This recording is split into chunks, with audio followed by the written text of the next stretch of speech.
Salut et bienvenue dans School Boost. Aujourd'hui, on va aborder les parallélogrammes. Un parallélogramme est un quadrilatère dont les côtés opposés sont parallèles 2 à 2. Dans un parallélogramme, les diagonales se coupent en leur milieu. Ici, tu peux voir que AC et BD se coupent en leur milieu, à savoir le point O. Les côtés opposés d'un parallélogramme sont de même longueur. En effet, AB est égal à DC et AC est égal à BC. Et les angles opposés d'un parallélogramme sont de même mesure.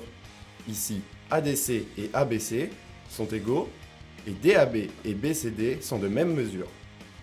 Deux angles consécutifs d'un parallélogramme sont supplémentaires, c'est-à-dire que la somme de leurs mesures est de 180 degrés. Savais-tu que si les diagonales d'un quadrilatère se coupent en leur milieu, alors ce quadrilatère est un parallélogramme? Passons maintenant aux aires des parallélogrammes. Une hauteur d'un parallélogramme est une droite qui passe par un sommet et qui est perpendiculaire au côté opposé. Pour calculer l'aire d'un parallélogramme, tu dois multiplier la hauteur par le côté opposé. Par exemple, voici un parallélogramme ABCD de hauteur 4 cm et dont le côté opposé mesure 6 cm. L'aire vaut 4 x 6, soit 24 cm².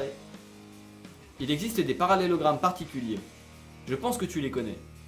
Le losange est un parallélogramme dont les 4 côtés sont de même longueur et les diagonales d'un losange sont perpendiculaires. Le rectangle est un parallélogramme qui possède un angle droit. À partir du moment où un parallélogramme possède un angle droit, les 4 angles de celui-ci sont alors droits.